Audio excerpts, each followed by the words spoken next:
welcome to Mohawk Mountaineers basketball on M-Link. Tonight we are at the D-Bark Center. We have the Niagara College Knights and the Mohawk Mountaineers.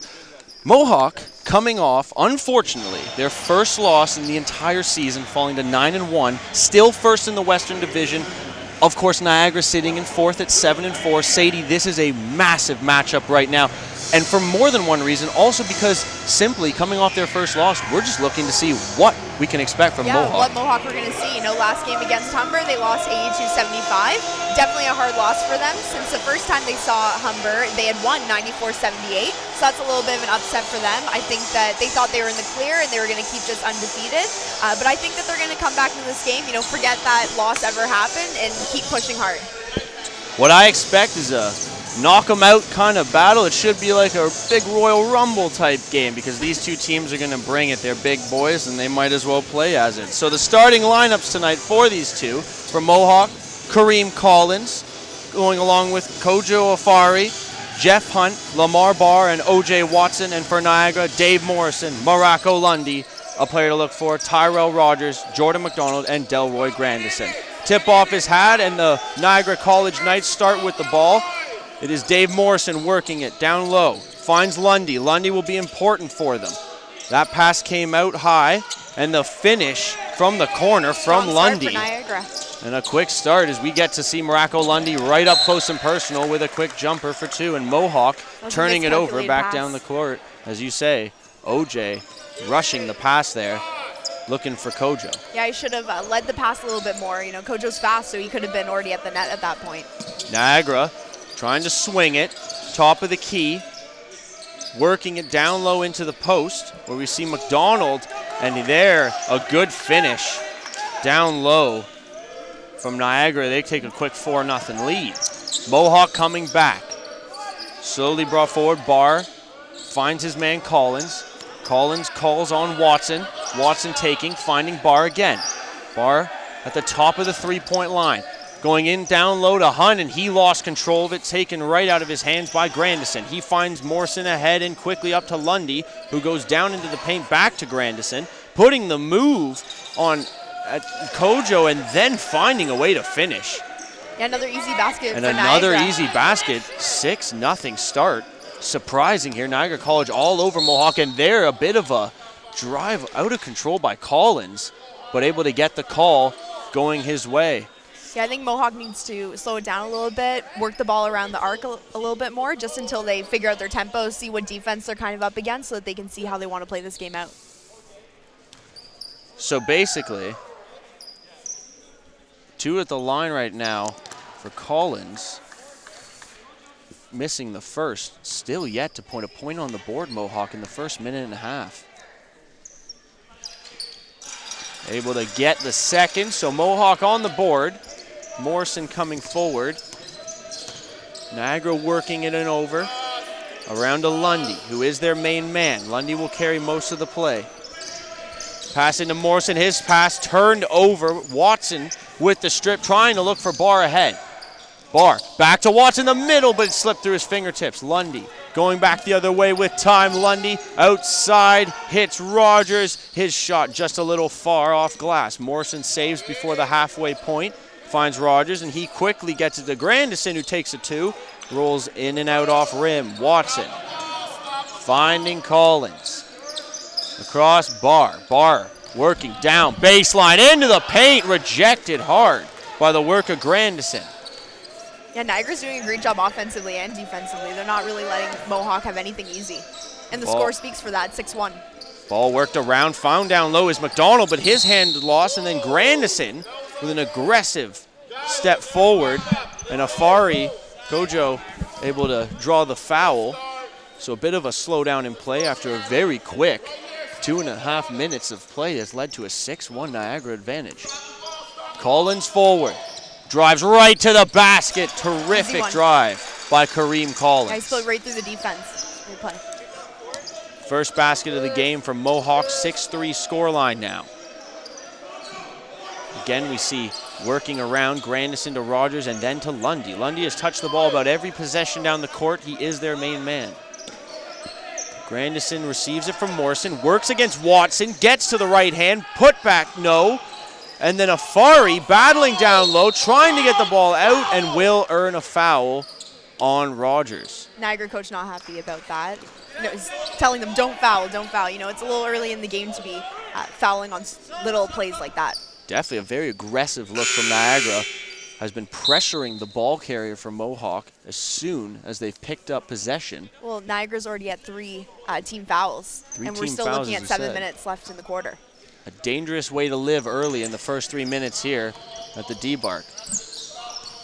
Collins and Afari with Barr at the top, setting for 3, off the front rim, out the rebound. Gone for by Lundy and Watson. Watson will commit the foul. Or excuse me, that's going against Afari, not Collins. And the ball will be inbounded by Niagara. Morrison forward. The Knights have come out and put it to the Mountaineers a little bit early, but a very physical game.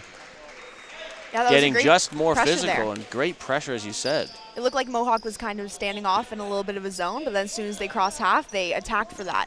So the team didn't really see it coming, so it was a great play by them. I don't know whether they'd be able to do it again because Niagara will be aware of it, but a great way to get an easy turnover. And you can see the switch up in philosophy from Brian Jonker, asking his players to attack the Knights as they come over the center line more, as they are being attacked full court right now by Niagara. And unfortunately, Lamar Barr working for the rebound with Afari, unable to come up with. Here comes Lundy, back inside, hits his man McDonald, turns back to the basket, hits the shot, hooking over Hunt. Great interception. Lundy comes right back with a steal and put in. And he is showing his presence on the court, making it very felt. And there's almost another steal, as Dave Morrison, standing right there, pretty much was gifted the ball by Lamar Barr coming through the paint. Yeah, I don't think Mohawk's not liking their pressure at all. Yes, him and Jeff Hunt a little trouble. But then again, Niagara's up to 4 team fouls now. So is that the moment when you take off the pressure? Because obviously the refs are calling those fouls. So you either need to lower your aggression or maybe switch up that defense. An interesting option will be had to be faced from Niagara coming forward. Barr put the body on his man. Pass comes out, swings out to eventually hit Ivarone, and then back into the hands of Collins, who takes a long 2. 10-5, Niagara advantage. And Lundy now jacking up a 3 from the corner, just off the front rim and out, but the rebound scooped and put back in with ease by Delroy Grandison. Pass ahead, Kojo Afari with a offensive foul, recklessly running at Dave Morrison there on the edge of the key.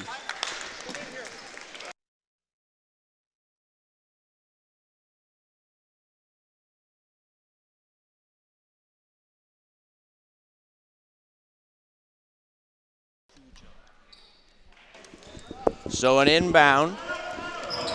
The Knights come forward. Morrison to Lundy, who's pretty much touched it every time down the court.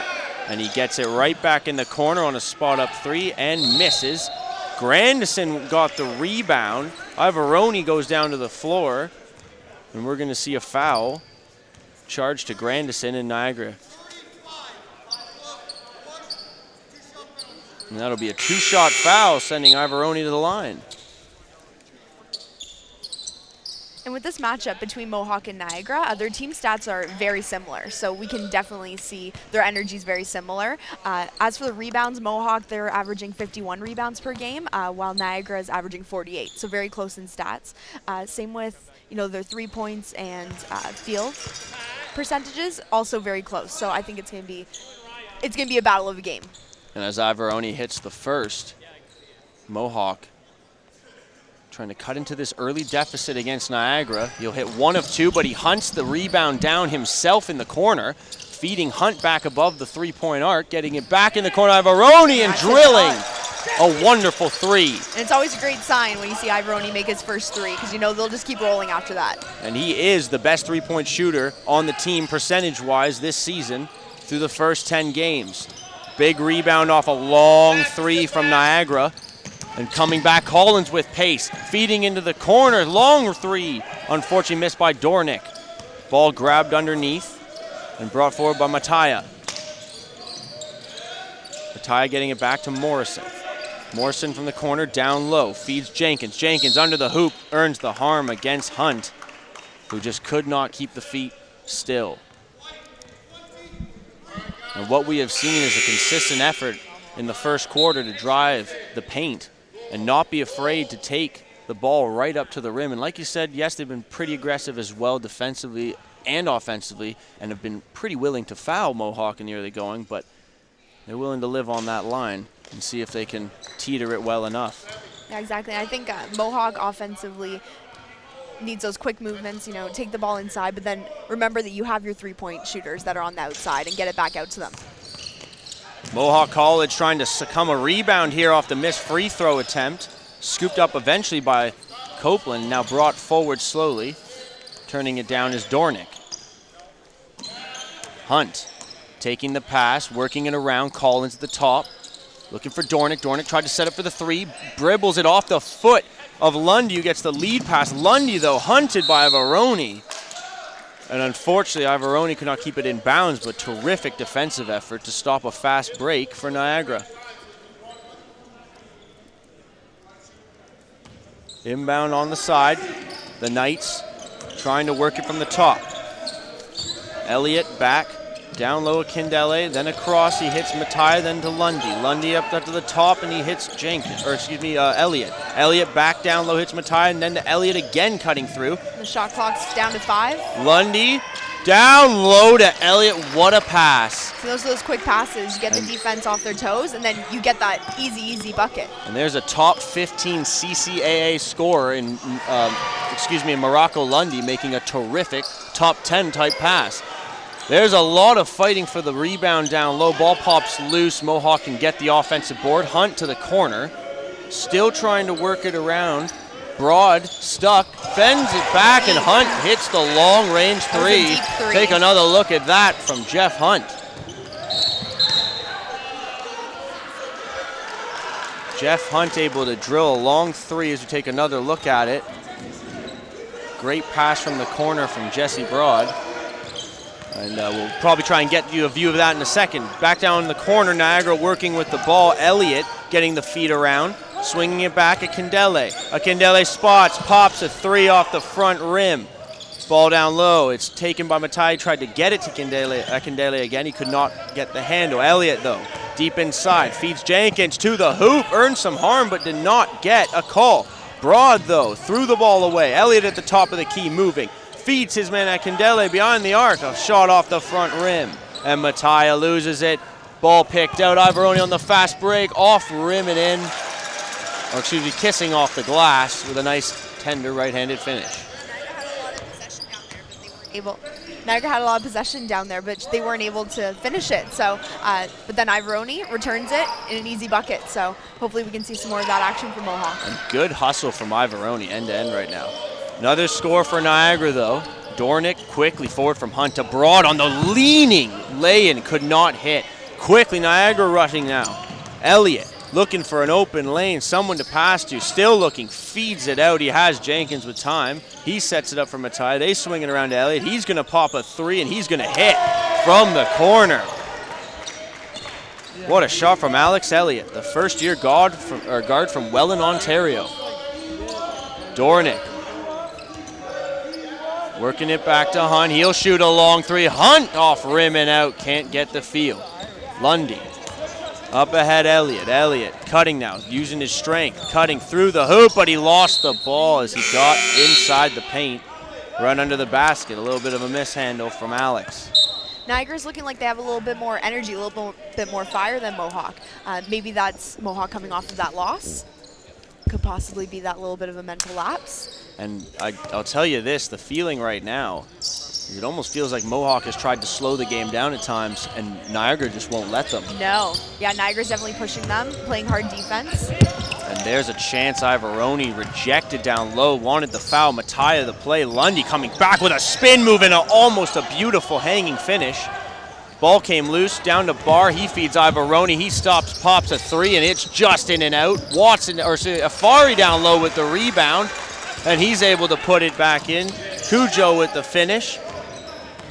And here's Morocco Lundy trying to set it up, but his pass, nearly off the hands of Lequan Hilton, and out of bounds, and now Lequan Hilton Great does Mohawk lose defense. it. Great defense. Dornick, oh, Barr with the finish. That was beautiful to watch. That was wonderful pass between Dornick and Barr. Elliott on the quick feed. Hilton. Hilton and lost Mohawk a handle just down last by time. 1 point now. And as you mentioned, Shed Mohawk that has lead. cut the lead down all the way to 1 with under a minute to play in this first quarter. Elliott working from beyond the arc, stops, pops another 3, well off. The feeling not there. Afari the board, Dornick coming to half slowly. And you want to be the team that finishes on top, definitely, going further into this game. Here's Elliott. Long stretch pass, tries at McDonald, and it's off the fingertips and out. McDonald trying to say that he did not have it touch his foot before it went out, but to no avail with the ref. Yeah, it looked like Dornick kind of stripped it from him. But I think a bit of the old tap it off the knee and out. Patrick Ivaroni bringing it forward, and now Dornick. Ryan Dornick taking his time, and the last 10 seconds are ticking away in this first. Mohawk looking for the last shot in possession. Barr spots up a 3 and gives Mohawk a 21-19 advantage. And to end the quarter, Elliott's shot is wide by quite a margin. 21-19 at the end of the first. If you take a little look back at the highlights from that first quarter, Sadie. I must say, a very aggressive Niagara team. They just came out and they were battling from the moment this game got underway. That last shot, Mohawk was able to take the lead. I must say, what a comeback. Like you said, a great start for Niagara. Mohawk came out real sloppy, but slowly but surely kind of got back into their game. And albeit, like we said, there's moments that it seemed Mohawk was trying to slow it down and Niagara would have none of it. There's that last shot. In that, like you said, in that last few minutes, just things started turning for them, a few turnovers, and Lamar getting his shot together. Maybe this is exactly the way Mohawk needed to end that first quarter. We can talk a little bit about Lamar Barr because he's an incredible player. Right now he's averaging 17 points per game, 40% from the 3 and 47% from the field. So he's been playing all-around great player. So hopefully we see that. We didn't see a lot in the first quarter, but finishing off with that last 3 to take the lead, those are those big game-turning moments when you need a great player like that to step up. And I must say, if we do remember, Cujo Afari was named MVP of the George Brown Invitational, so therefore you kind of expect a little bit of a, pumped up player to come out and prove that that was just no flash in the pan from the 5th year. Exactly. And at the same time, albeit his start hasn't been tremendous, he definitely has been aggressive. He's been all over the ball, and I think he's making the kind of moves necessary in order to affect positive change in this team. And I think that's kind of what they need coming from the last game. They just need to change things up. And maybe in that first quarter, that was a bit of the lull that started the game, was that feeling of that loss still hanging over them. So hopefully the way that they got through the end of that first quarter has changed around the momentum and gotten them that kick in the butt that they needed to turn things around. Second quarter starting in just moments. Yeah, nothing really standing out on the stats. Everyone's kind of sharing the points. We have some from Ivaroni, Collins, Broad, Lamar Barr, Jeff Hunt. So everyone's scoring, which is great. It takes team effort to win a game like this, and see how the second quarter plays out.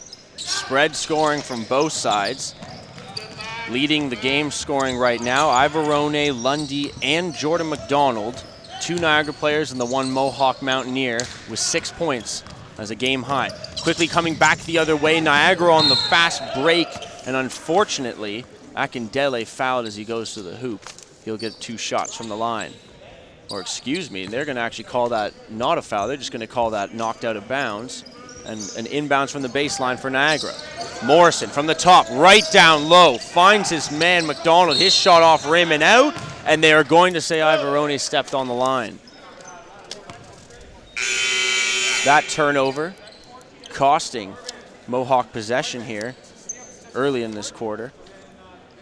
And as we see in the early start, it's second chance points, still 8-4 Mohawk. But those points off turnover, very close, 9-8 in the end of the first quarter, actually still in favor of Mohawk, but not the kind of stat they want. They don't want that 9-8. They want to spread that points off turnovers, and they want to eliminate the turnovers on their end. Absolutely not. He initiated contact. The pass goes down low into, even though against the wishes of Keith Vassell, the Niagara head coach, foul is called. Watson inbounding to Cujo Afari, excuse me. Dornick coming forward. Down the right side, goes across court and finds Watson. Watson to Dornick. Spreading things out from the top. And Dornick setting up, taking a shot, doesn't get it to go. The rebound is battled with by Barr and Watson, and in the end, it will be Mohawk Mountaineer possession on the touchline. And Sadie, lots of aggressive play going on right now down below the basket, I find, for both teams. Lots of hacking. Yeah, definitely. Both teams are playing to their full potential. I think both coaches are very into this game too. It's a big game. Mohawk definitely doesn't want another loss, especially on home turf. And Niagara, how good would it be to be the second team that's beat Mohawk? And Niagara playing like they want this win more than anything. And there's a inbounds play that will be called against Mohawk and Cujo Afari. So the inbounds comes from Mattia forward. Hilton gives it to Morrison, Mattia, and they will rock it to Kindele on the side. He faked a couple pass, found Hilton, finds McDonald down low. He looked for Mattia, but he works to the basket himself and puts up a little right-handed hook and makes the shot with ease. Quickly back the other way is Mohawk. Hunt feeds Watson, driving the lane. Did he hold himself? Yes, a blocking foul called on Mattia for Niagara College. Good drive by O.J. Watson. Looked a little out of control there, but that's kind of what Mohawk needs more of. Yeah, I think maybe amp up the fast play. If they can beat them down the court, awesome. But I think Mohawks, they seem to do better under their structure, though. The fast passes around the arc, if they can get those three-pointers, Lamar Barr, great shooter. If they can get him to the net or on the three-point line, find him. I think the key really that Mohawk has not been able to do yet, like you said, is really set up to show that passing ability. And they tried early on with Barr, and it actually wasn't really working, so they haven't even gone back to it just yet. And there's, unfortunately, a great run right down the lane from Jordan McDonald, nearly untouched. Ball comes up in the air from Collins, almost turned over, but Hilton lost it. Niagara all over them, but still unable to force a turnover. Watson an open two, and he drills from the left side from about 15 feet. Hilton now taking it forward. Niagara still trying to push that tempo, and McDonald found wide open under the net. He has now hit double digits in points. Niagara's been really good at just returning. And Collins rushing the play, a bad pass, coming back the other way. Jenkins at Kindele, and a finish, and Niagara on a run have taken a lead. And with Jeff Niagara, Hunt still running. If you give them those turnovers, if Mohawk turns over the ball, Niagara's going to show them, you can't be doing that with us. We're going to make the buckets, which has happened a couple times now. They're very quick down the floor, and they find those little openings and get the easy shots off. The tempo has been there. Niagara pushing the play. And now Hilton spotting a three off the rim and out. Cujo able to grab the board. Barr, again, pushing, unafraid to settle the pace a bit, but he's passed off the tips of Hunt, and here comes Jenkins, and he missed the easy lay-in. Loose ball, and he's fouled by Collins.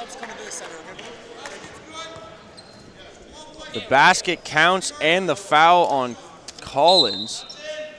And that's going to be a little bit of a talk here between Collins and Jonker about how to handle this fast-breaking Niagara College Knights team.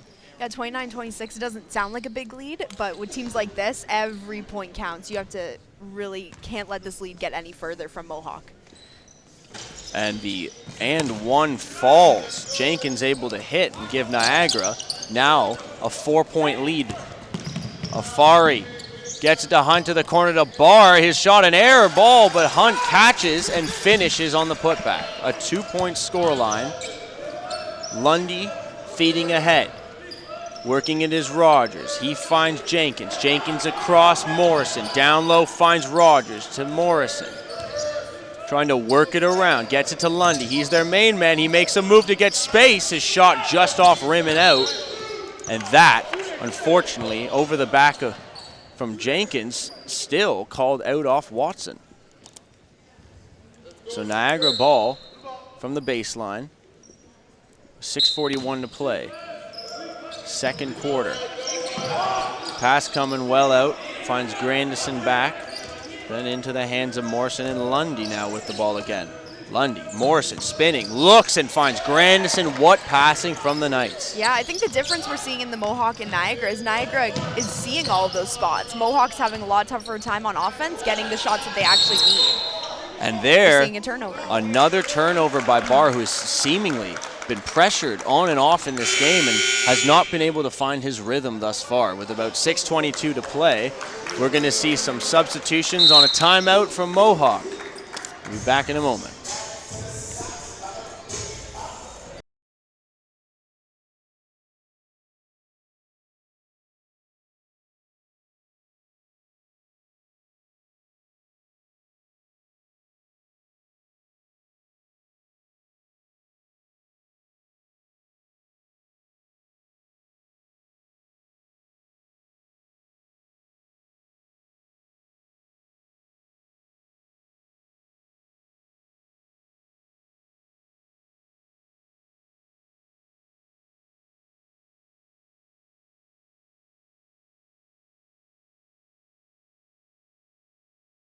Lead currently over the Mountaineers as we work in the second quarter of action, about halfway through. Nick Burney, Sadie Martin for you right here at the D-Bark Center. And as we've watched, Morocco Lundy has played a very important part for Niagara College thus far. The Knights have really leaned on him to touch the ball almost every time down the court. Which doesn't mean he's scoring though. Yeah. Which and is that's a surprise. He's been averaging 19 points per game, so which is a pretty significant number. That's 15th in the CCAA, which is ranked all the players in Canada. So that's a pretty big chart to be on.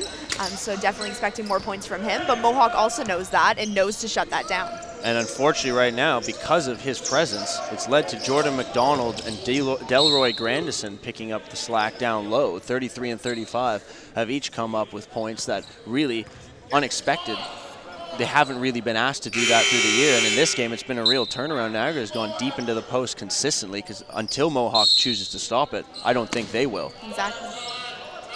Pass comes out to the top of the key. It's swung around, Grandison, then to Rogers, then to Lundy, and inside, back at Jenkins to Morrison. Long three doesn't go. Hunt quickly up to Collins. Collins across, Afari gets hit close to the rim. And Rogers didn't feel like he deserved that. Thought he had more ball, but the foul is called, and it will be 2 from the line for Afari.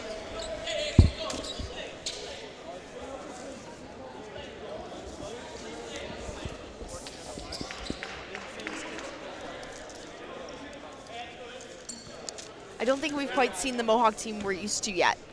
You know, we're not seeing an outstanding performance from any one player, and I think we need to see some people stand out. You know, like Lamar Barr. There's a lot of room to improve there. And Afaria, 77.5 free throw percent shooter, adding to it there. And like you said, has really not been any standout performances from Collins, Barr. Hunt has really not actually had his game going for him on the boards in the glass. Ivorioni had a good three. And aside really from Patrick Ivorioni, and his defensive efforts and offensive exploits in that first quarter, we really haven't seen a step-up performance yet from a Mountaineer. Niagara continuing to work the ball down low and try and get their opportunities closer and closer to the basket. And there's a kick out now for a three. And when you do that, you open up the opportunity for the deep three, and Elliott is there. Alex Elliott with another three ball, his second. Barr at the top, standing in center, trying to direct this offense, which has not found its groove just yet. The Mountaineers looking for that seam. Hunt on the side for three off rim. Rebound, and there's Afari putting it back home. Terrific job by Cujo. Elliott getting pressured just before center. He has to get it over half. He's quick pass to Grandison, and Grandison with an interesting little move to the hoop, almost got the putback, and then Afari grabbed the board and took the foul from Johan Jenkins. The call is a push. And Niagara will make a substitution, bringing on Vikram Kaley instead of Johan Jenkins. Ivorioni to inbounds from the Mohawk side of half. And a lot of pressure brought by Niagara. He still gets it into Collins, working it to Barr. Hunt sliding back out. Collins got space, giving it, takes the three and drills. And they are going to call that a three-pointer. He had tons of time there. Tons of time on that shot. Morrison brought forward. Elliott, then to Morrison, Lundy. The score is fine. Play your game.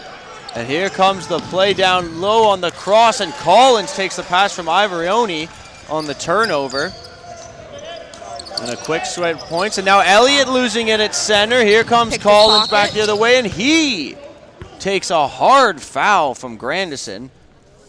And that'll send him to the line as Mohawk starts to make a bit of a comeback, roaring back into this game. In the lead by 2 points, 37-35. That, a bit of a turnaround in the last couple minutes here from the Mountaineers, with 4:14 to play in this first half.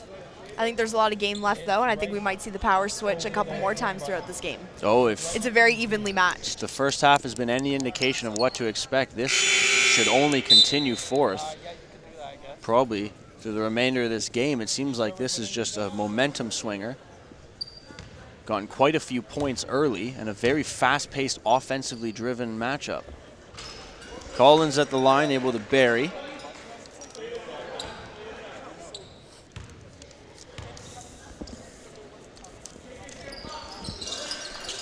And the second is made as well, and now Niagara bringing the ball forward. About 4 minutes to play. Mohawk leading by 4, and Lundy able to grab the loose ball on the air ball and spin around and lay it in, and now a turnover down low. Is turned over right back by Niagara. Collins coming back to make a terrific play. He'll find Hunt. Hunt to the hoop, left-handed. Draws the harm on Jenkins. And we'll see Jeff Hunt, who's the team leader and also leading all of the OCAA in rebounds per game at 12.2, step to the line. Definitely his strength. He also leads the team with 30 minutes a game, and he really has not come off through most of the first half. So yeah, he's definitely the veteran, you know, the person who's been on the team for enough years that he can keep everyone together and keep everyone organized and doing the plays they need to be doing. Hunt missing the first of 2. Checking back in as well. Dornick along with also Jesse Broad for Mohawk. And there is a long 3, and the rebound comes out. Hilton feeds ahead, a long pass to Jenkins. He took a little jump step into the defender, Dornick, and that'll be a charge and a good take by Dornick there. And Jenkins might be receiving, I believe that's his 3rd foul and 2nd in the last 2 minutes. So he has definitely put himself in some foul trouble in the last couple minutes of play. Ivorioni to inbound from Mohawk. Hunt and Ivorioni in the backcourt as they work it out. Collins, Broad, and Dornick also on the floor for the Mountaineers right now. Dornick in the corner to Broad, up top, down low to Hunt under the basket with a finish. Great work, like you said, from the top of the key, inside out and back inside. Hilton across, Morrison on the left flank. Up top, now McDonald looking. In a little pass inside, a little pull-up jumper. From number 13 there, Vikram Kaley. And with Jeff Hunt all over him. And there's Dornick, a quick pop-up too, but the rebound poked in by none other than Jeff Hunt. And Mohawk still holding the lead, 43-39. 4-point advantage. Just under 3 to play in the second quarter. McDonald spinning, and the call is going to be on the floor. And we will see a substitution coming back into the game. Will be Olufemi Akindele for Niagara. And coming out, point guard Dave Morrison, who has spent most of the time on the court running the point for the Knights tonight. Ivorioni, Dornick working on Hilton. Back to Ivorioni up top against Lundy. Shot clock's under 10. Under 10, and Hunt's got it. Working now McDonald, Broad, back top up. Ivorioni way out, off back rim. McDonald comes down with the board, hits Akindele. He finds Hilton. Niagara still trying to move. They show no stop in that kind of fast-paced game. They don't want to slow it down for just a second. Akindele to the hole, and he just made a circus shot. Ivaroni trying to get Mohawk above half, and Dornick will slow it down. Broad down into the middle. Hunt, they've been going down to him. The big man turns, can't find more than the back of the iron. Lundy ahead, and McDonald in down low. Here's Vikram Cayley along too. He cannot hit this time, and the poke out comes to Ivaroni. He pushes it on Lundy. He beats him to the basket. He can't finish, but Broad is there to grab the board and earn the foul. Good push from Pat Ivaroni there. Yeah, just almost a little bit too fast. He wasn't able to lay it off the glass softly for his layup. And subbing in now, back into the game, is the ever-important Lamar Barr, giving Kareem Collins his real first rest of the night with just 1:38 to go in the first half. As Sadie mentioned, Mohawk holding on to that lead, now just 2, and Broad makes the first. Jesse from Melbourne, Australia. Not many players coming from outside the country, let alone Australia, to play in the OCAA, but Jesse Broad, one of the few, and he'll make both, but the call is on Niagara, so another free throw to come. And it'll be 3 now for Broad. Oh, excuse me, they're gonna call a whole separate foul. Nobody went in early, but a hold called on Vikram Cayley, so now sending Patty Ivaroni to the line for a hole 2. An interesting mistake from Niagara there to give Mohawk more points here. Ooh, Ivaroni though, unable to come up with the first.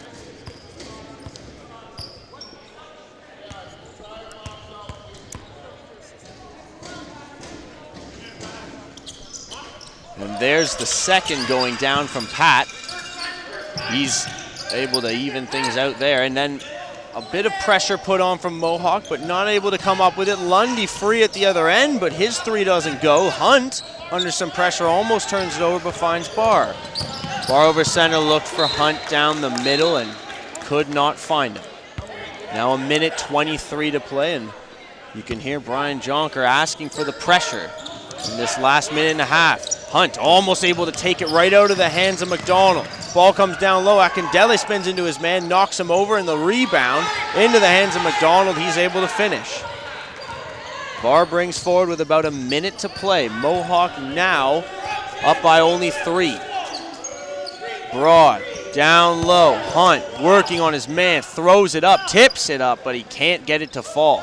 Lundy with under a minute to play, pushing forward. Good pass off the hands of Akindele. He could not handle the heat. Mohawk are looking to keep the pace pushing. They are not trying to slow down one bit. No, not in a game like this. They definitely need to keep the pressure. They have kept the pressure on, and they have kept bringing the heat. Dornick trying to create a spot for himself in the lane. Under 10 on the shot. And Barr swatted away by Lundy, and you can see Lundy getting into it now. You don't want to wake up Morocco Lundy with a whole half left to play. 34 seconds to go, first half. Timeout coming on the floor. Mohawk lead 46-43. Close game. It's been a tough game for both sides. It's been a rocky affair. Both teams have really gone at it. I don't think we've seen anyone stand out that we thought was going to stand out this game, though.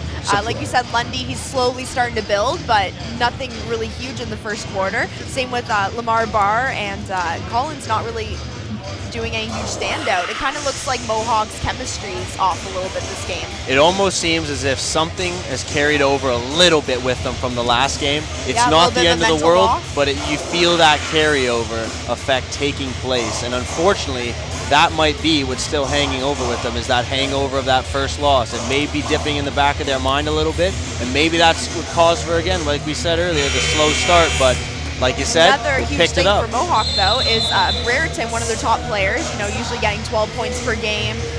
Great percentage from the field, 40%, and just very aggressive player, very big player for Mohawk.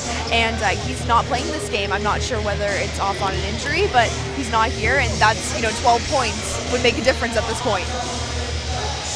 So, 34 seconds left. Ball will be placed at the baseline for Niagara. Mohawk to inbound, though, with a chance to 7 seconds on the shot clock to get one shot off here. And the shot a little bit far. Dornick grabbed the rebound on the air ball. Here comes a shot from Patty Ivoroni. And that will be off rim, out of bounds, and will be Niagara possession. 24.3 left on the clock, 24-second shot clock. 0.3 difference, so this will be most likely the last possession of the half. Hilton takes it forward. He quickly gets it ahead now to Akindele, bounces into the middle, and McDonald takes a quick shot. It doesn't go. Rebound Akindele, it's swatted away. Dornick, because of the ref, kept it in, and because of that, they will call it out of bounds. Niagara possession with 10.3 ticks left. Lundy set to inbound. And this is a huge way to finish. Right now, Niagara could tie it if they throw up a three. Hilton behind the arc with time. McDonald across. Akindele takes a long three, doesn't hit. The rebound grabbed and knocked away, and that will do it for the first half. Mohawk lead currently 46-43 at the end of the first half. We're going to run the highlights for the first half with you in just a moment. Take a look back at what has happened in this first half, and a lot of down-low play, a portion of it really just coming out of McDonald. And I mean, realistically, a very aggressive start from Niagara, but a really good bounce back from Mohawk at the same time. Yeah, no, I think we're going to still see a lot of back and forth. I don't think one team's going to take this game. I think it's going to be a very close game, and we'll see what way it falls. So, at the half at the D-Bark Center on M-Link, it's 46-43 Mountaineers over the Knights. We'll be back with more in just a moment.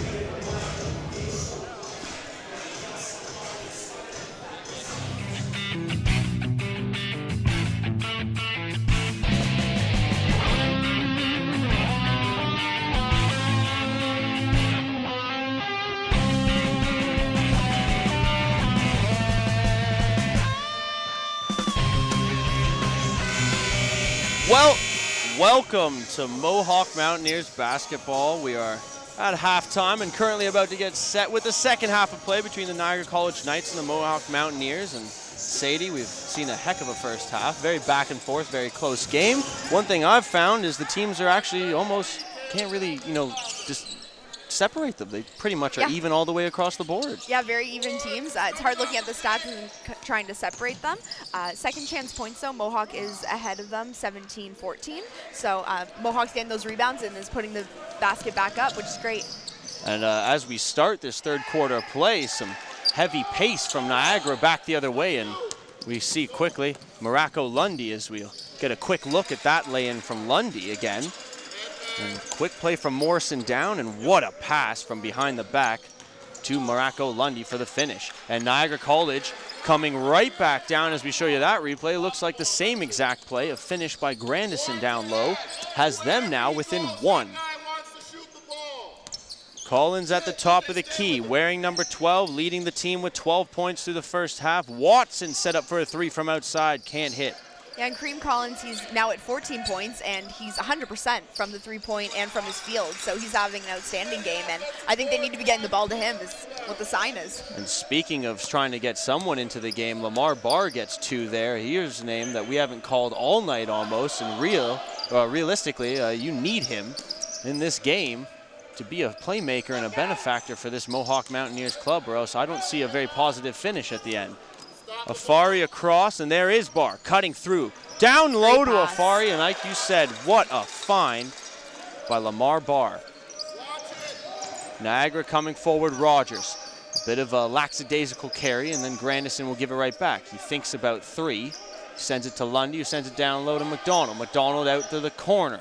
Shot clock under 10. And swung around to Lundy, who will work the last seconds off the clock. He wants it, he feels it. He loses the handle with the ball finding itself out of play. That will be a turnover on Niagara's part. In the first half, we saw a very positive offense on Niagara's side. They don't generally wear the clock down. They're very quick on their offense, so hopefully this isn't a mental lapse for them because I think Mohawk will take it. Afari finding Collins, backing down Rogers, down low, cannot get it to go. Ball comes loose and brought forward by McDonald. To Grandison on the pace. Watson with a swat at the rim, and it's not going to get the call no matter what the Niagara coaches complaining for. We'll take another look in just a second. What a find from Afari to Hunt on the underneath play, but let's take another look at that block.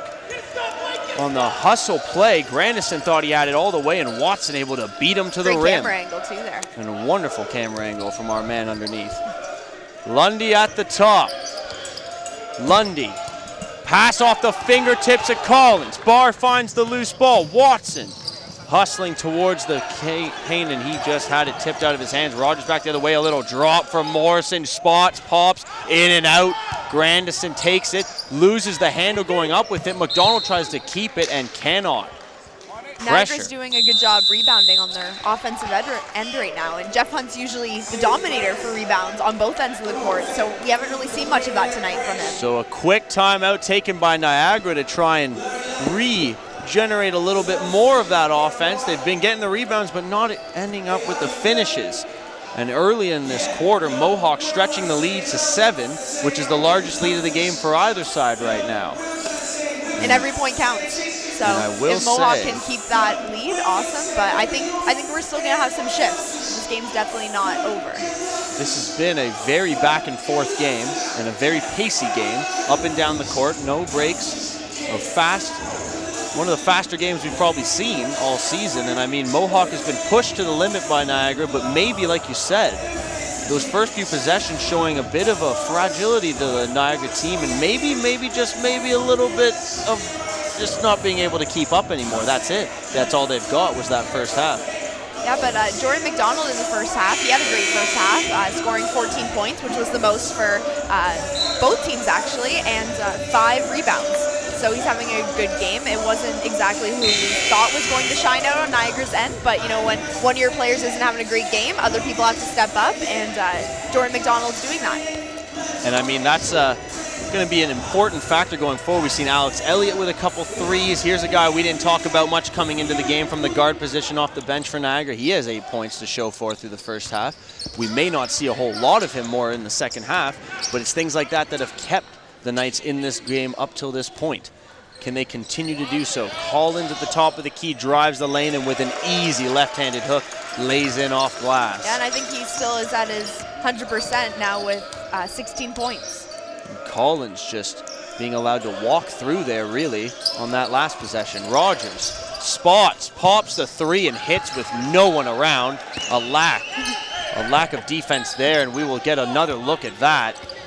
Rogers is able to just come around, and when you give someone that much time, look at that, just easy 3.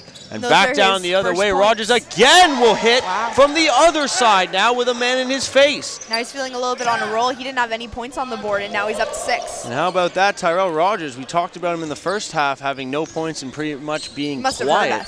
He must have heard us because he's come out with a vengeance here. And cutting towards the net, and it's Collins, so keep that percentage at 100. He'll take the foul and head to the line. They have been unable to stop Collins all night.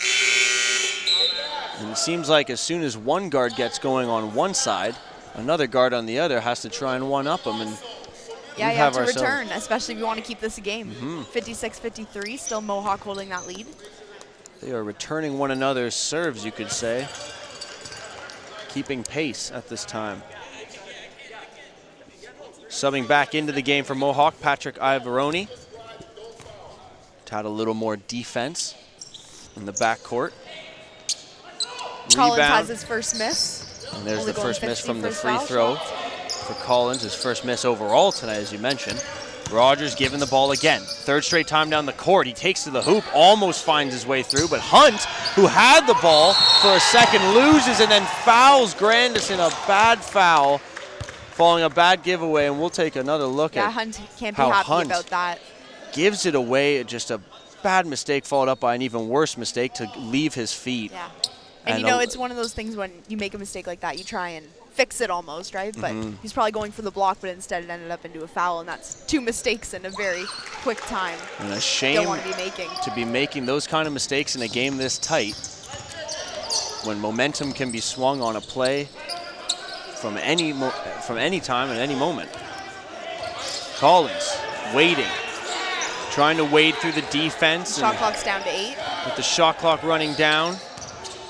Looking for something, anything under 5 and And I think that goes towards the Mohawk chemistry I was talking about. You know, there wasn't a lot of movement there. It looked like there was some miscommunication, and now they have 3.2 seconds to get the shot off. Time running out on the shot clock. And that will do it, I believe. I'm not 100% sure. They're going to say that its shot goes and counts. It will not be an early shot clock violation. The horn did go, but it was ill-timed. McDonald at the top to Grandison, taking an interesting jump shot. Clearly not his game. Collins gets the rebound pass fled out from him from Hunt. He finds Afari, tried to get to Ivaroni. And the fast break, unfortunately, come back on by Niagara. It's been a very back and forth third quarter, just like we expected and we talked about. Through most of the first half it has been. The question, like we keep asking, is will Niagara keep up? Because we do know Mohawk has the ability to run away with this game in a fast-paced type of atmosphere. We're interested to see, can the Knights keep pace, if not slow it back down? Well, Niagara does have the advantage of having a deeper bench, so if it does come to that, they do have more players that they can pick from. On the other hand, Mohawk, they only have 2, 4, 6, 8. They're only playing with 9 players tonight, which is pretty short for a college team. A very short bench for the Mountaineers, and they've used 3 of the 4 on the bench. The only player they haven't used thus far, Jerome Gale, still sitting on the sideline. There's Collins making the first of 2 from the line. Niagara has gone to the bench a lot more tonight and do have a much deeper bench, as you mentioned, Sadie, but not quite getting any bench presence right now in this second half.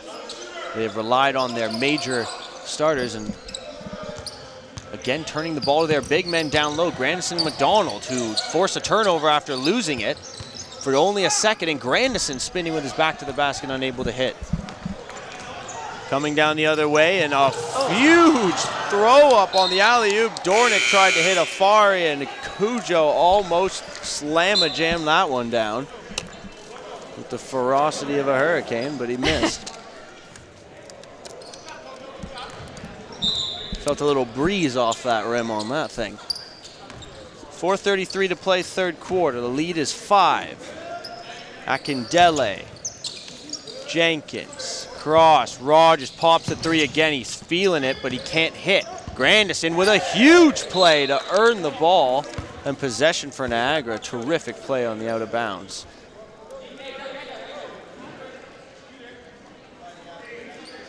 So possession for Niagara in the offensive end. Rogers standing, waiting to inbound. Referee's having a little talk to figure out exactly what went down. They're going to change the shot clock actually and bring it to 13. 4:20 to play third quarter. Rogers, throw back up top. Jenkins spreads it to Kindele, who takes the 3 from the opposite side, cannot hit, off rim. And Ivaroni grabs himself a board and will start out. Collins at the top of the 3-point arc, taking his time. As Mohawk tried to set some screens. A pick and roll leads Hunt at the top. Dornick now hitting baseline. His floater doesn't make it. Akindele working, getting hunted down there by Dornick and Gale, who's on the court for the first time tonight, and Mohawk able to work the ball out and earn possession back on a turnover. Yeah, it was good pressure by Mohawk. And Jerome Gale getting the job done there in his first moments of tonight's action. We'll take a break. 3:48 to play, 61-56. The Mountaineers in front. And we were talking about, Jeff Hunt, he's usually dominating on the boards. And it looks like he's generated some boards kind of quietly. We weren't really noticing, but before the half he had 7 and sitting at 12 points now. So he could see a double-double.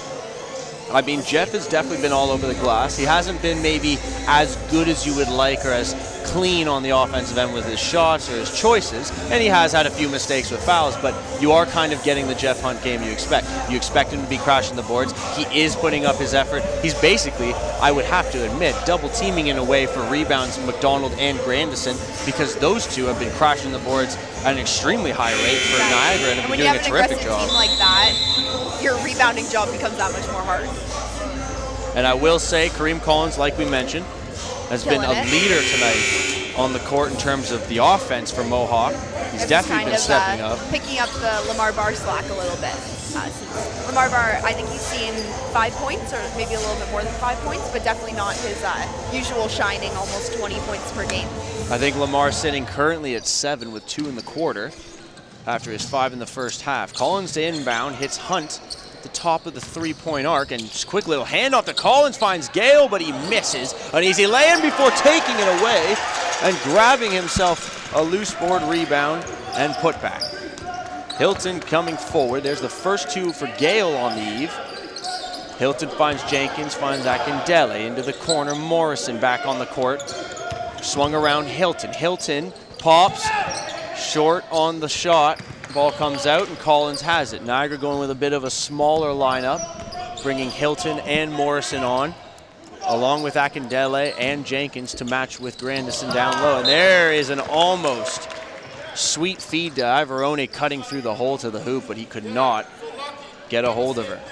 It looks like Niagara's defense isn't being as tight. Mohawk's getting a lot more of the opportunities that they weren't getting earlier in the game. And Jenkins a spot up 3, a bit of a risk. Grandison grabs the board. Terrific play by Grandison. Delroy Grandison has continued to be a menace on the boards tonight, and he finds his way into the score sheet again. And there's Gale underneath with a play that just comes off the outside rim. Can't go down. Almost a back and forth over half from Niagara, and Morrison finds Hilton. Hilton finds Akindele, another 3 from deep, and Niagara has not been able to hit a 3 in their last 5 trips down the court. And there's an offensive foul from Delroy Grandison, who is coming hard for another rebound attempt. And Jeff Hunt, working hard down there, rightfully so, earns the foul. Ivoroni coming forward, trying to bring a little pace, finds Hunt coming up the court with him. Gale swings at Ivoroni, Collins, and Dornick. Now down inside the paint, finds Hunt. Hunt working on his man. His left-handed shot does not go. Morrison tries to outlet. It's still in bounds. Akindele keeps it in bounds. What a move to the hoop. No play. Foul from Gale. Good play from Cameron, Jerome to stay on his feet, but a better play from Akindele for the finish. Some quick turnovers. And really very quick play. Around. Morrison back down with an easy finish, and now Niagara's cut the deficit to just 163-62 with 2 quick scores on turnovers. And now Hunt able to step into Grandison, no call, works his way to the basket for 2. A good comeback there from Hunt and the Mountaineers. Yeah, and that was a basket that they needed. You know, you don't want that Niagara getting that close. Morrison stops, pops a 3. He is feeling it. The game has evened itself. We're going to take another look at that. A very key 3 from Niagara to tie the game. Let's take one more look. He just stepped away, Ivoroni, and that left him all alone with tons of time, and Morrison deciding to confidently pop that. And now some substitutions, and we will see 2 of the better Knights coming off the court. Delroy Grandison and Dave Morrison exiting. Niagara's looking pretty positive right now. I think they feel like there's been a little bit of a game switch and a little bit of a momentum switch. And like we said, those momentum swings have been happening all night, and it seems to be bringing us always back to ground zero of even. We're back at one of those now with still the momentum slightly in the hands of the Knights. But a turnover, deep pass down low from Hilton off the hands of Akindele. And with just a minute to go, third quarter, and a tie game at 65. Mohawk not exactly having their way with Niagara right now. Dornick working the top against Hilton. Backing in. Finds his man Barr. Barr working down low. Puts up a shot, earns the harm. And Lamar Barr, we've heard very little from him. We know he's trying to get his game going. He's also been leaving way, of course, for Collins and others who have had better games tonight, but maybe this is something we need to see from Lamar going into the 4th. Yeah, I think in a game that's this close, you kind of have to get your mental drive on, and even if you're not having your best game, what can you contribute? So if getting to the line and earning these little extra buckets, then that's good enough. This first one's good. Lamar hitting, as Sadie mentions, from the line on the first. Trying to catch his rhythm really in this game at this point in time. This would be a good time to start doing so as we head towards the latter half. You're gonna put some pressure on? Pressure brought on, full court press. Niagara breaks through. Jenkins down low, stops and pops a 15-footer to even at 67. Dornick under immense pressure, whips it down court, has Watson charging the net. Watson slammed it off the back iron and out. About as close as you could be to a punishing finish. That would have been a nice way to end. It would have been a very emphatic finish from Watson, but unfortunately losing the grip on the way up, popping it off the back iron. So last shot could be in the hands of Niagara, about a 1.3 difference, game clock to shot clock here. Akindele, and they want Lundy. You know it's Maraco's time. He's at the top. He's working left to right. He actually sends it down to the corner, Akindele, who pops, and it will go off rim and out, and that will do it for the end of the third quarter of play. 67 all from the D-Bark in Mohawk on Emily. We have third quarter highlights to come in just a moment. We'll take a look back at the top plays from that quarter. You know, like you said, like we're back at 0. Tie game. Straight bracket ground 0. The game has really been a swinging of momentum through and through as you look at some of the highlights and the terrific down low work early on in the game, or sorry, early on in that third quarter from Mohawk, then only to be matched by a few beautiful threes from Tyrell Rogers, finally picking himself up and getting himself really accustomed and into the game. I find really the play in that quarter was pretty even, breaking it down. You can't really say one team had the better. No. A slightly more... Well, that's why we're back in a tie game, right? Exactly. I would say slightly better from Niagara in terms of the ability to get a few more threes. And maybe that puts a little pressure on Mohawk, knowing that they let a small lead slip away in that quarter. But going into the fourth, if I'm the Mountaineers, I'm still pretty confident moving forward. Yeah, well, that's good. So hopefully they go into this game. I think Kareem Collins, you know, we talked about him over and over again. He's having a great game, so it just needs to keep it up. Hopefully we get some more Mohawk Mountaineers on the scoreboard. And yeah, it's a very even game. There's not really much we can say. I will say we've seen a lot of Laquan Hilton from Niagara, who's actually been in the game later, I find, playing with Akindele more and more. So the more that they switch the backcourt up and try and maneuver, I feel like Akindele around to the small forward position, it seems like they're trying to get him open for three, and Tyrell Rogers has been opening up off that with Hilton on the court. So interesting to see Hilton remaining on the court for Niagara with Elliott in there now. And I think the power switch for Niagara was when Tyrell Rogers hit those 2 threes, because that's a 6-point turnaround. And we still haven't seen or heard much in terms of scoring from himself in terms of Maraco Lundy, but he has definitely been a part of the scoring for Niagara and the scoring from Rogers and such. And it's due to that, Niagara is in this game 67-67 with Mohawk right now.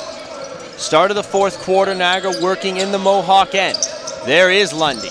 He's trying to take Cujo right on one-on-one, and he tried to. He missed the shot. Jenkins, though, came down with the board and earns the offensive foul. I believe that's going to go against, it will be going against Jeff Hunt. So Hunt picks up the personal. We just got the stat sheet, and the big thing that I'm seeing is points off turnovers. Niagara has 27 points off turnovers, while Mohawk has 19. So Niagara's definitely taking advantage. We saw a couple quick turnovers, which then led to Niagara tying them. So that has a huge impact on the game, and we can see it right here. And we've seen the points off the bench continuing to be in favor of Niagara. It was 17-9 at half, and now 21-11, 4-2 only in that quarter. But if that is going to continue, it will not lead to better positive endings for the Mohawk Mountaineers. And yet there is a very good putback finish by Cujo Afari on the missed shot from Lamar Barr. Hilton finding Lundy to the net, can't hit, grabs the board, gets poked in the eye, and an immediate stop of play as he screams in pain. Clearly taking something of a finger to the eye as he cut to the basket to grab his rebound. It's very descriptive. I believe that's about as descriptive as I could be. I could tell you what's in his eye, but I really don't know. I haven't seen it up close.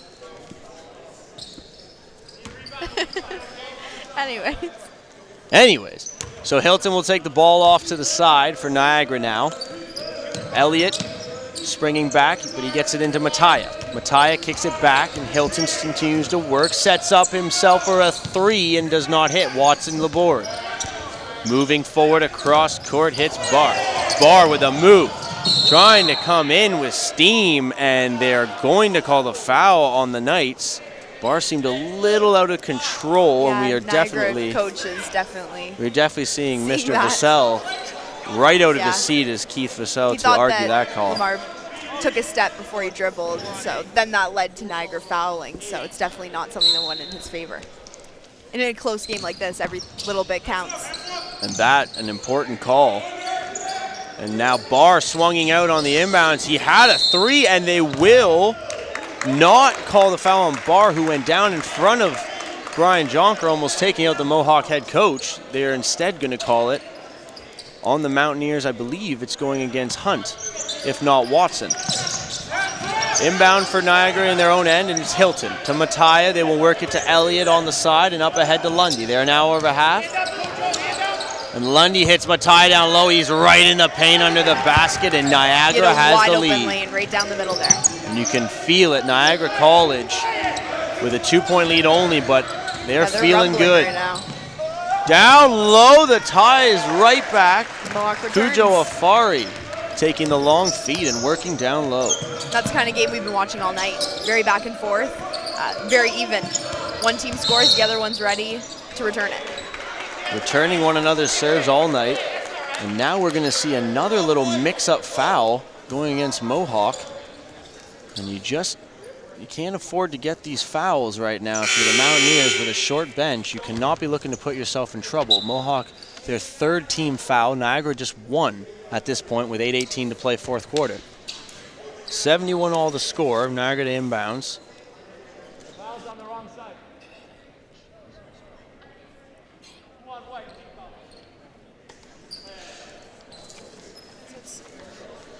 So Morocco Lundy will inbound from the outside here as we wait to get things sorted.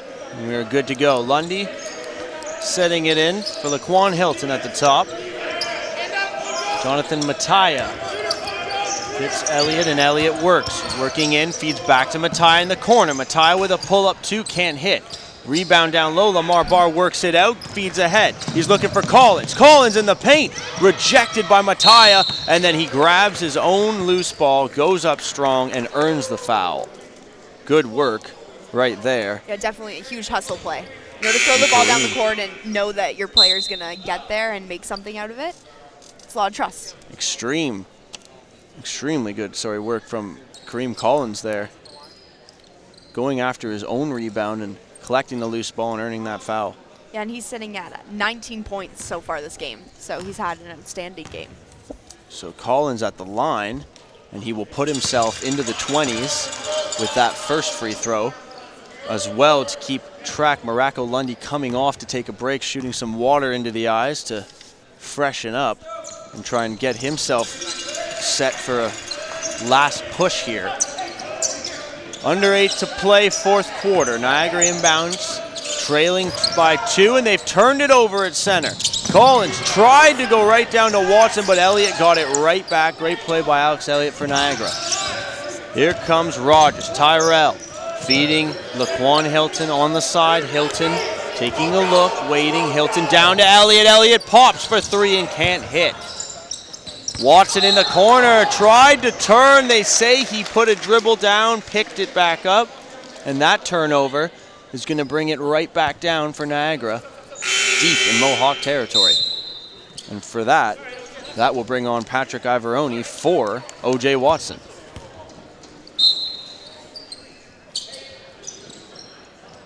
Elliott with the inbounds. His bounce pass finds Mattia. He kicks it right back out. Hilton ends up going to Rogers. Rogers fakes with the 3. Now driving the hoop, cannot hit.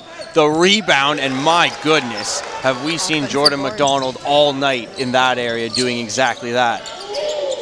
Passing around this full court press. Barr finds Collins. They take their time working up. A Hafari with a beautiful finish from the side. And we're going to take another look. What a finish. That. They were even frozen in time. Even Niagara College was watching that like it was a highlight. There's a Fari flying in from out of your screen on the right side. Rogers on the left side working. Top Hilton.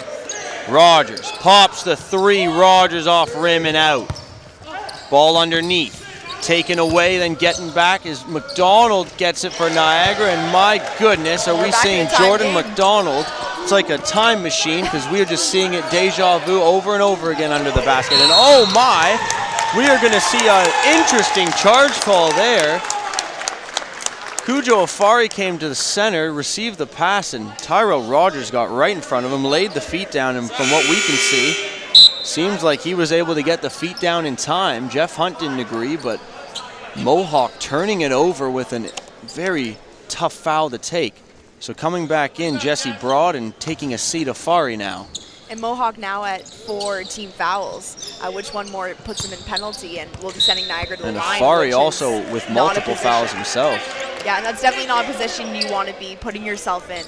Sending Niagara to the line, that could really change how we've seen this game going. And not especially when you have still 6+ minutes to go. Yeah, that's way too early to be doing that. Much too early to have 4 team fouls. Especially in a close game like this. Work down low, Barr never able to get the shot off. The foul came on the floor. It will be on Hilton, who takes the foul. Tie game at 75. Laquan Hilton grabbing, I believe, a first or second, and Alex Elliott will sub off. Coming back on, we see Delroy Grandison hitting the court. Grandison has been a very key contributor in the paint. Just pretty much a two-headed monster. On the shot clock. With McDonald, and as Sadie mentioned, the shot clock getting down. Hunt drives, can't get it to go, but the rebound is there for Jeff. So we see Mohawk holding the lead. Probably won't be for long though. And as we've seen a lot, back and forth 2-point lead and then tie game. Rogers trying to equal that, finds McDonald down low. He kicked it out actually to Granderson farther away from the basket, and the shot doesn't go. An interesting decision there. It looked like McDonald had the better lane to the hoop. Ivaroni across half, finds Collins. Collins working on Hilton, backing Hilton up with ease. Now gonna reset the offense for Mohawk. Cutting in. Oh my, what a steal. No, they will not get the call. Lundy thought he had come right in after returning from the bench to make a beautiful steal on Collins at the top of the three-point line. With the call made.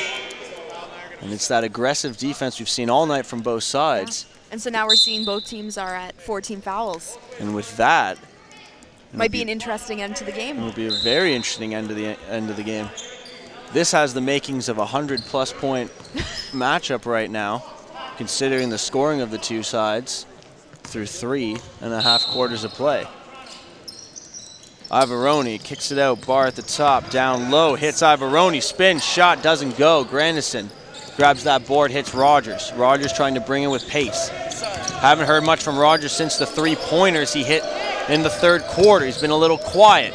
There's Lundy. We haven't heard much from him all game. He tries to get going, but he can't hit the shot.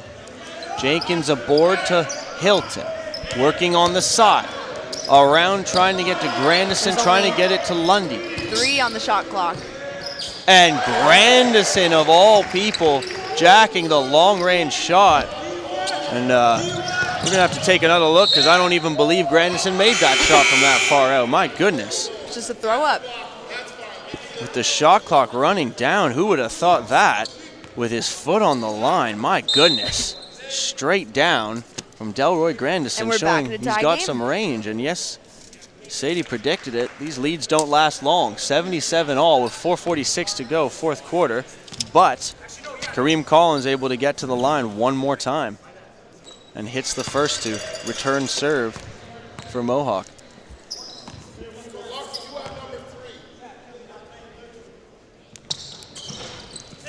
The second up, and Grandison able to grab the board on that miss. And quick outlet pass, Lundy, no foul called, will get the easy lay-in. Jesse made a great attempt, Jesse Broad, to come back and make a defensive play on that long lead pass.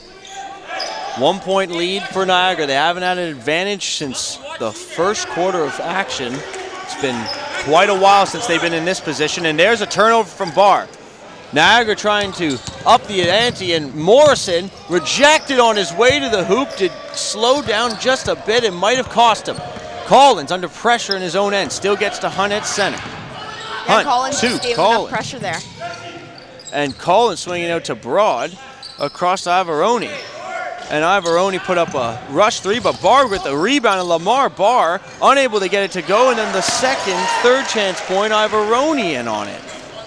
Lead returned to Mohawk by 1. Morrison into the paint, loses it to Jenkins. Now kicked out Lundy for 3, off rim and out. He just can't find his stroke tonight. And another rebound for Hunt, as you mentioned, the OCAA leader in rebounds, and Ivaroni looked like he was possibly took just a slight extra step there before picking up the ball. And that turnover again, costing Mohawk, not allowing them that opportunity to up their lead. And there's a little play in, almost stolen by Dornick. Pass goes ahead, and it's Lundy faking the shot. He's been trying to find himself for quite a while now. Grandison kicking out Hilton. Back to Grandison, who's feeling it. He's popping it, and he's not got it. The rebound, and it's McDonald. Now Grandison. Those two have been all over the glass at both ends of the floor and continue to cause massive problems for the Mountaineers in their own paint. Yeah, you know, Jeff Hundy's sitting at 13 rebounds, but other than that, you know, Mohawk's not doing much to help them out. We have Afari with 6, but I think we need some more Mohawk men rebounding. Back the other way, as you say that, a Hunt miss on 3, and Grandison to finish. The lead has sprung up to 3 from Niagara, and now Ivaroni quickly to the hole, and an offensive foul. I believe we're going to have to take another look at that to tell better if it was truly an offensive foul or a block. It was so fast, even our camera guy could barely get on the scene. But from the look of it, it looks like we have a foul coming up to Niagara on the block, and I do not believe the feet were set. But did you see how Ivaroni weaved down the court? He went through everyone. He made it look way too easy. So basically, what I've noticed from Ivaroni's game is a bit of a pace that I don't think I expected even coming in. Yeah. He seems a little more fleet of foot. He's really good defensive. He's got that kind of strong, solid defensive kind of stance and position. He knows how to play the guard position well defensively, but the offense surprises me, really. It's come out of nowhere, and I did not expect to see this kind of drive. He's very fast. And he's killer on the three-point line. We saw that very early in the game.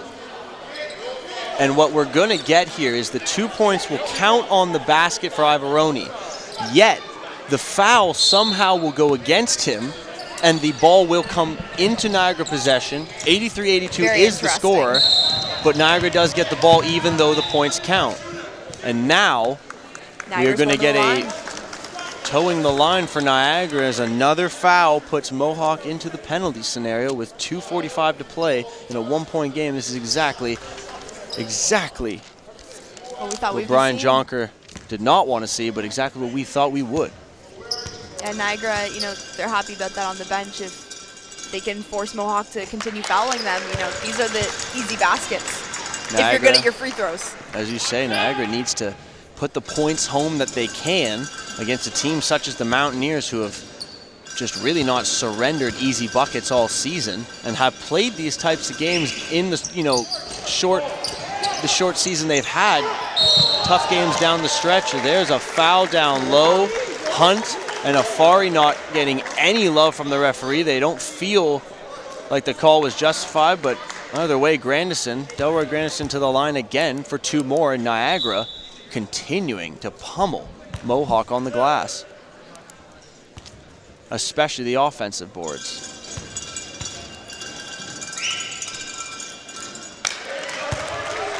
The first goes down, Grandison upping the lead to 3. And now a 4-point advantage, and a timeout will be called. Or excuse me, no, there will only be substitutions on the play. And we haven't seen a 4-point lead in a while. We've seen 2-point leads back to a tie, so this is kind of the biggest lead we've seen in a while in this game. And on an extended lead pass for Lamar Barr down the other end of the court, the ball will go off the Niagara defender and be a throw-in for the Mountaineers in the offensive zone. And like you said, it has been such a tight game all night. 4-point leads have been pretty unseemingly. We have really not come across a lead as almost as big as this through the entirety of the game.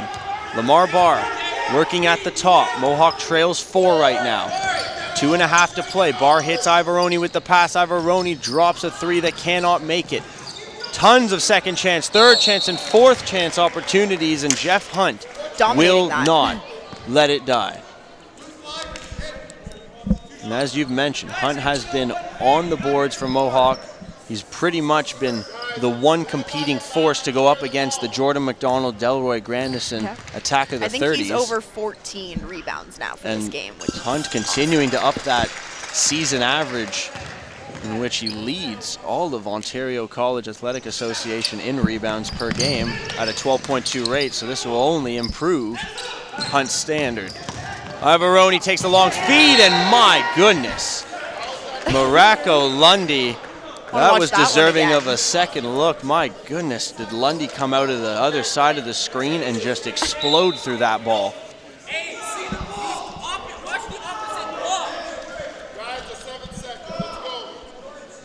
2:17 on the game clock, 7 seconds to go on the shot clock. Niagara team's getting a little anxious. You know, they don't want to be giving Mohawk anything easy at this point. There's definitely a tensity in this game. These two have gone at it all night. There's been barely anything to separate these teams in every stat category. So there should be barely something to separate them on the board. And my goodness, Morocco Lundy has been left open in the corner. And that looks like a huge miscommunication on Mohawk's side. You know, they're kind of like, oh, are you going to take him? Are you going to take him? And in the meantime, Lundy threw down a 3. The stretching of the lead now up to 6, 89-83. There's a great play down low, though, to win the ball back, and a shot going up and out from Ivoroni after the kick from Dornick, and now some pressure being brought. Morrison to Grandison, and right up ahead under the basket, wide open, and scoring with ease is Jordan McDonald. Timeout Mohawk. It is 91-83 for the Niagara College Knights. And my goodness, we have gone from a 2-4-point game all the way up to 7.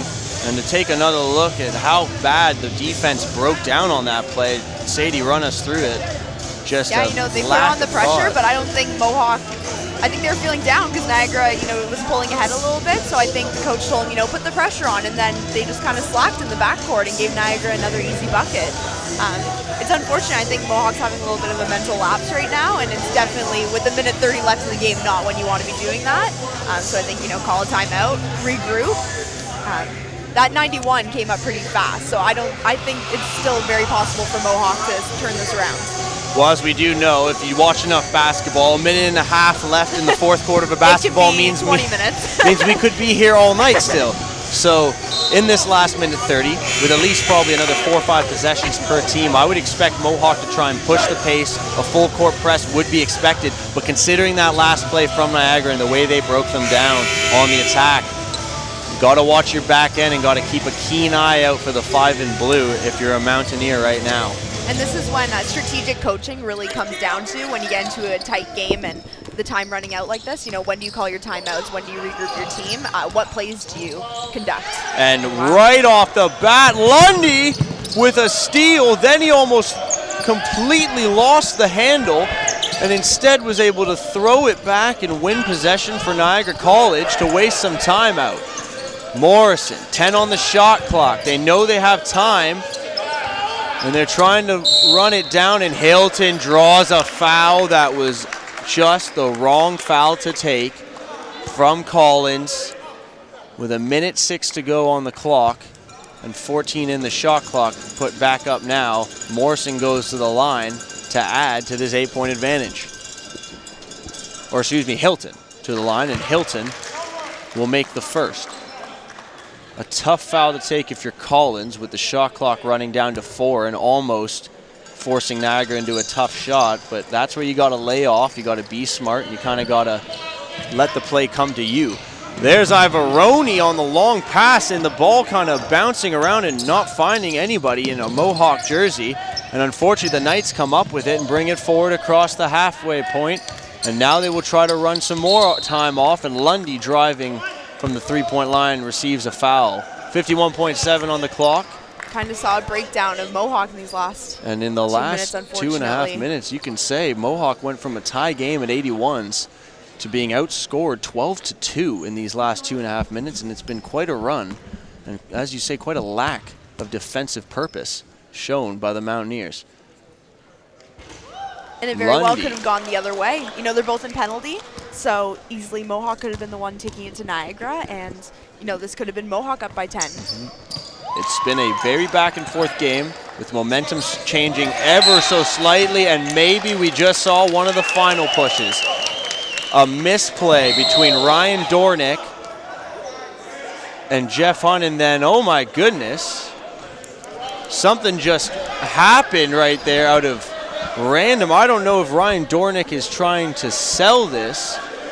We're going to get a replay on this. Dornick stood right in there, and oh my, Lundy was standing beside him and then moved his arm in an upwards motion, seemingly hitting him in the face.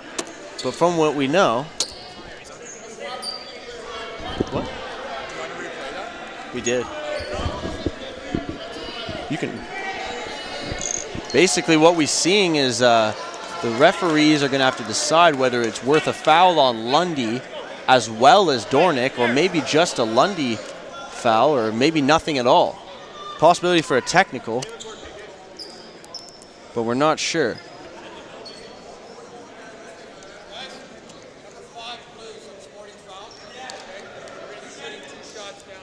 So will be 2 technical shots coming from Mohawk due to the Lundy foul.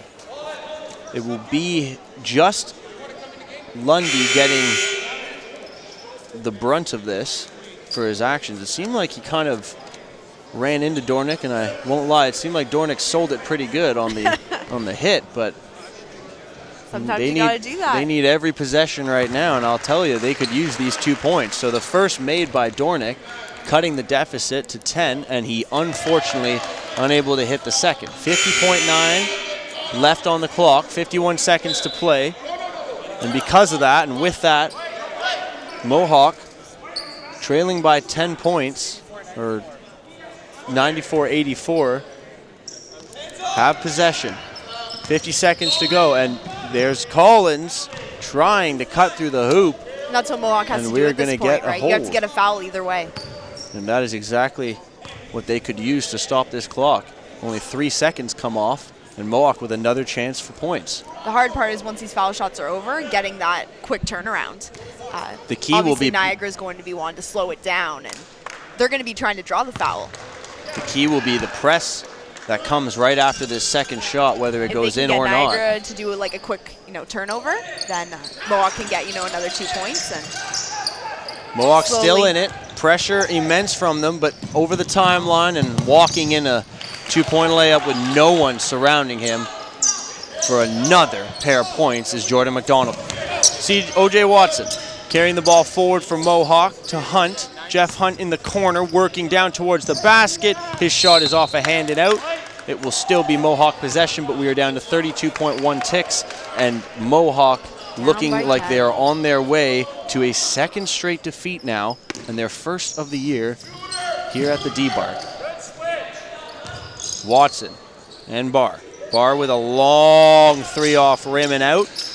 Morrison taking his time. Clock down to 20 seconds now. Smartly up to Hilton, and they are going to waste this clock out and win this game, Niagara. And Lundy with a quick little 3 to get the possession off, and with 9 ticks and counting, Barr will run this one out. That's it, Ivaronia, last-ditch 3. The rebound for Lamar. He will score before the buzzer, and the final will end 96-88 for the Niagara Knights. Unfortunately, what a game, though. Unfortunately for Mohawk, a second straight loss, their first on the season at home. Probably doesn't feel very good. No, doesn't look like they have that feeling still with them from the 9-0 start. Maybe some things are changing around, and maybe Mohawk needing to find themselves going forward in order to break out of what has now become a 2-game funk and slide, and no longer just a 1-game hiccup. So, for Sadie Martin, I'm Nick Burney. It's been terrific bringing you this coverage of Mohawk Mountaineers basketball. Our next games are next weekend. Our next game is next weekend. Friday and Saturday, you'll catch us here on M-Link. It's always a pleasure, and take care. All the best.